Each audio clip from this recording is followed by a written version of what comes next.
భయంగా ఉందా? ఏమైపోదు నీ కంపెనీ? బిజినెస్ లో ముందుకు పోలేవు అనిపిస్తుందా? నీ రెంట్ కట్టడం కోసం కాదు నువ్వు బిజినెస్ చేసేది, నువ్వు ప్రాఫిట్స్ సంపాదించాలని మార్కెట్ లో ఎంటర్ అయిపోయావు. సడన్ గా బాధ్యతలు మొత్తం భుజం పైన పడేసరికి భయపడిపోతున్నావు అంతే. బిజినెస్ మ్యాన్ కి కావాల్సింది ధైర్యం, లోపల దమ్ము ఉండాలా బిజినెస్ మ్యాన్ కి.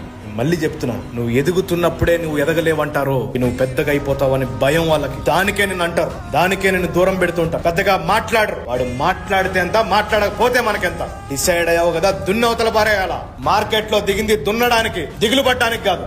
ఒక దాన్ని క్విట్ చేయాలనుకునేటప్పుడు ఎందుకు స్టార్ట్ చేసావో కూడా గుర్తు పెట్టుకోవాలి. బువ్వా లేదు నీ దగ్గర ఒకప్పుడు, మంచి బట్టలు లేవు ఒకప్పుడు నీ దగ్గర. లోగా కొంచెం అన్ని వచ్చేసరికి కంఫర్ట్స్ పెరిగిపోయినాయి, అవన్నీ లేవనుకో. ఎమర్జెన్సీ మోడ్ లో పెట్టు బాడీని. వంగాల్సినవి వంగుతే, దక్కాల్సినవి దక్కుతాయి. వేరొకరితో కంపారిజన్ పెట్టుకొని నీ డ్రీమ్ ని నువ్వే కిల్ చేసుకుంటావా, లేదా నీ డ్రీమ్ పైన నువ్వు ఫోకస్ చేసి ప్రాసెస్ ని ఎంజాయ్ చేసుకుంటూ ఒక స్థానానికి నిలబడతావా? నీ డెసిషన్. ఒకటే లైఫ్ ఇది, నెవర్ గివ్ అప్.